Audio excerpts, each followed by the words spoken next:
I told this story to a couple friends, and they told me I should make it more public. I saw a video from this YouTuber, Matthew Santoro, mention this creepy hidden part of the internet known as the deep web.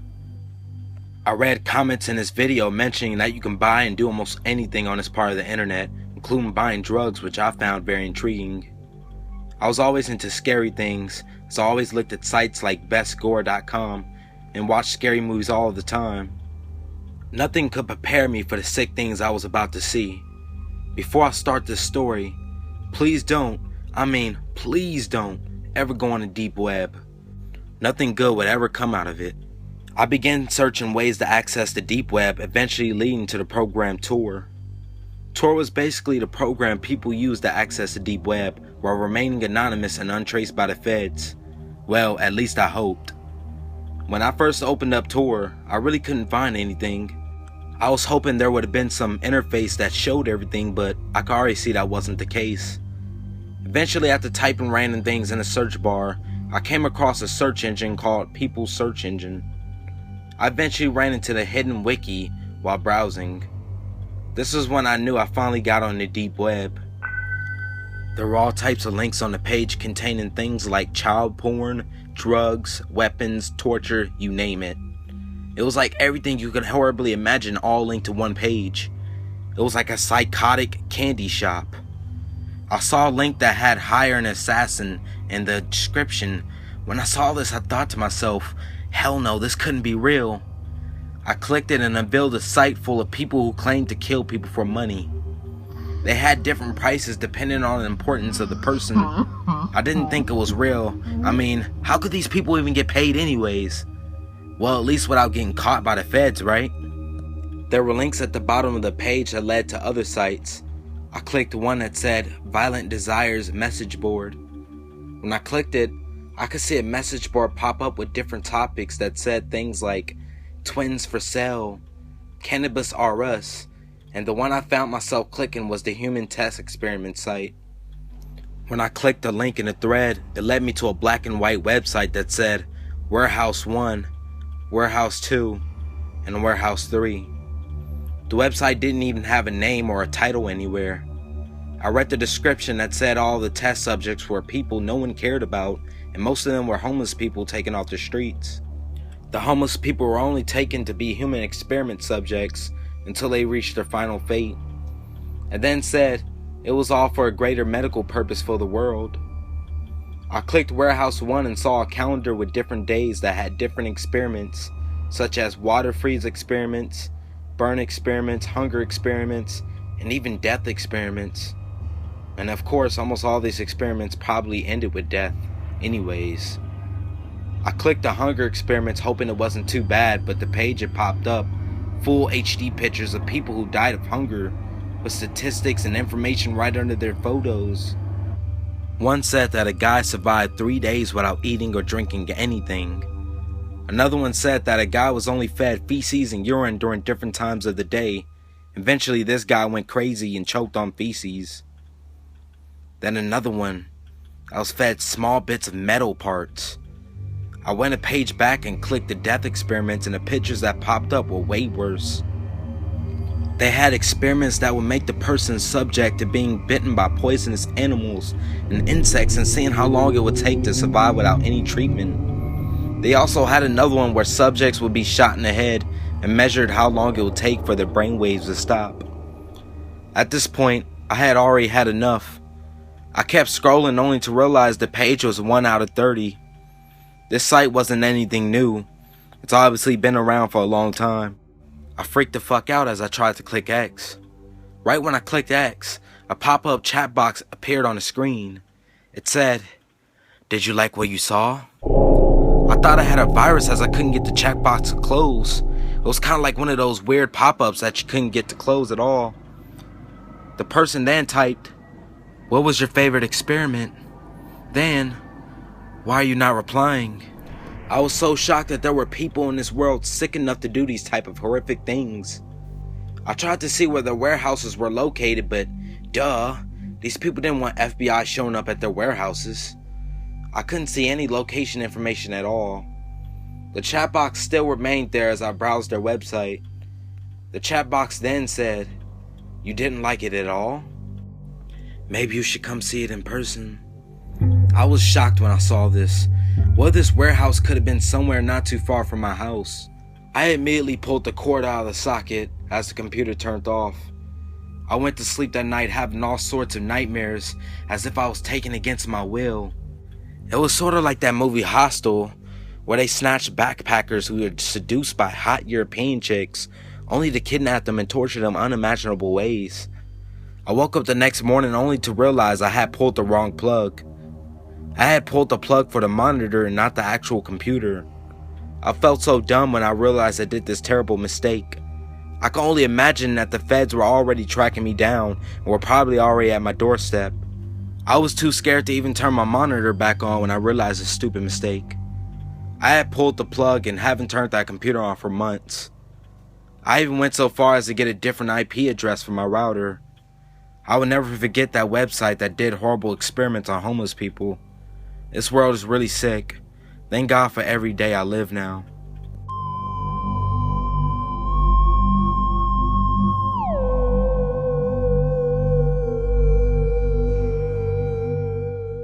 I had already been on the deep web a couple times before I experienced something like this. I accessed a chat room on ChitChat, a very common deep web chat room site that most people who have been on the deep web should be familiar with. I met a user that went by the name of Francestern344, who seemed very experienced on the deep web. Somehow we ended up talking about snuff films, which is basically a recording of someone being murdered or committing suicide on camera. We would talk about how common they are, where they usually filmed, and the reasons why. I had gained this guy's trust, and he opened a private chat room for both of us to talk about the subject. Keep in mind, I wasn't really into snuff films or anything crazy like that. I just wanted to get more information on it. It was more like I was curious about what it was and why they ever happened. Who the hell would want to kill themselves on camera anyway? Who would even want to watch other people get killed in this manner? It was just crazy to me. I had never watched one before this point, but the guy had mentioned it in the chat room. I just had to pick his brain. We had talked about good 20 minutes and out of nowhere he gives me a link. He said I was ready to see the website followed by a smiley face. The URL was so complicated I couldn't even remember it. When I clicked the link, it seemed to be the type of site you had to have an invitation to. Not only that, but accessing the site itself was a pain in the ass. There was a long registration, questioning, and even a one-on-one meeting with what I assumed to be the site administrator. All this to enter a site full of snuff films. The guy that owned the site was a crazy motherfucker. He had a black mask on with eyes that seemed to be popping through my screen. His voice was dark as he asked me questions as to what was my reasons for coming to the site and that I like watching people get killed on camera. I just nodded away as I was so curious to see what was the big deal about this hidden site. The guy that sent me the link was a long timer on the site and got permission for me to take a brief tour. As I was about to enter the site, I would ask for the URL so I wouldn't have to say the endless link I received from the guy. He then told me the site had no name and was only there to display the content and moderate membership. He mentioned that having a title would make the site easier to identify, and that's what they didn't want to happen. The first page that popped up on the site was an agreement that had more punishments for breaking rules than they had rules. One rule was that if you snitched to the feds, you'll be featured in a snuff film full of endless torture. Immediately after agreeing, there was a welcome sign with a pig's face with a note below saying, "Have fun and enjoy." This was real sick to me. I couldn't believe I was already on a site. What the fuck was I doing watching snuff films in the first place? On the right of the pig's face was a box stating membership is 1.588 Bitcoins monthly, which is approximately $355 in US amount. The guy who led me here was sure to tell me that the site owners were dedicated to their members and catered to them for the high fee they charged. Who the hell would pay for a membership to a site like this? You had to be a sick and wealthy type of person to do this type of stuff. I was already disgusted and hadn't even looked at the videos yet. The site's design was bland and blocky with a pure white background and very blocky close together writing. In the top right corner, there were the options to log out, add funds to my balance, and then a small wallet emoticon that displayed an empty Bitcoin client-side balance. But that was barely on my mind. My mind was on the center of the screen. In a single row down the center of the screen, single frames with captions and description took up most of the screen. The top one had a still of a table with various blades and blunt weapons laid out, and the title was 24-year-old female, sleeping, suggestion death, with a 2.25 Bitcoin price tag along the side. If I calculate that correctly, should be somewhere around $550. A timer in the green text was counting down, 11:51, 11:50, 11:49. Under the timer in the same green font was 78 out of 100. A couple seconds later, that 78 turned into 79. Realization hit me in the face like a bat. This was a paid snuff site. It was enough that the membership was sky high, but to pay for the damn videos? I don't even pay that much for porn. Hell, I don't even pay for that at all. I couldn't believe people would pay this much to see videos like this. I guess that's what happens when Pirate Bay is not around. What the hell did I get myself into? My hand was shaking as I scrolled down the seemingly endless snapshots and captions. One caught my eye.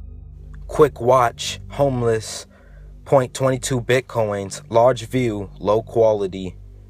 It was like an attention-whoring YouTube title, but it seemed to be working. In the airy green font, 783 out of 1,000 was displayed. A jaw-dropping number in my eyes. I decided this needed to be documented, so I did a quick transaction, put 0.30 bitcoins in my site wallet and clicked on the arrow to enter. It took a minute or two to complete the transaction, and after about 5 minutes buffer, I was in the showing. The same green timer was now in the bottom right of the screen. 3, 2, 1. A blurry video had appeared in the middle of the screen, revealing a city street. It seemed to be Arabic writing on various shop signs and advertisements in the video. Light from a street post gave a fuzzy glow to the scene. The cameraman seemed to be leaning against the wall. The shot focused on a dinky red junker on the street's curb.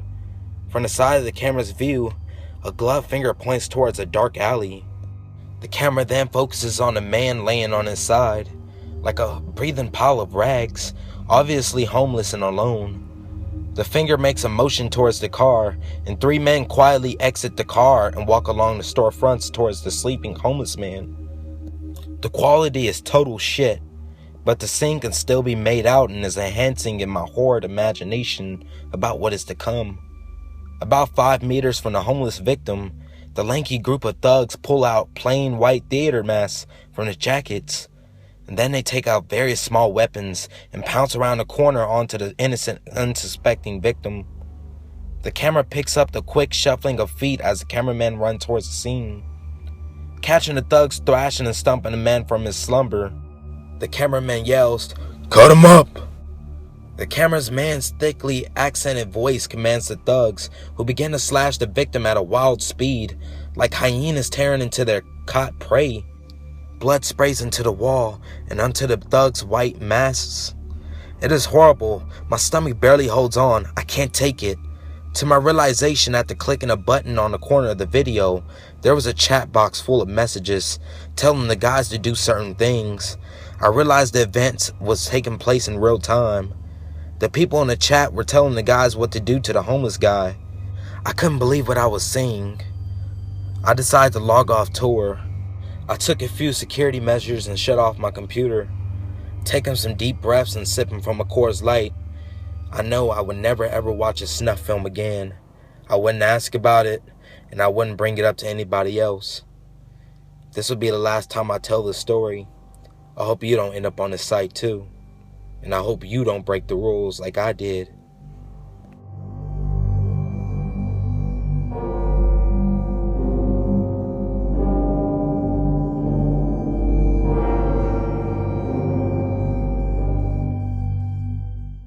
This story isn't based on my own personal use of the deep web, but rather a personal experience that ended up being exposed to people that used it.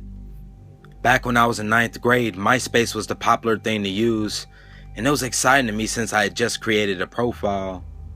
I had got a friend request from some hot chick that messaged me saying I was hot and she wanted to trade nudes. I had not a damn clue the hot chick was a fake profile at the time. You gotta remember, I was a dumb 14-year-old. I agreed to do so and asked her for her email. The only email I had at the time was the one I used for everything.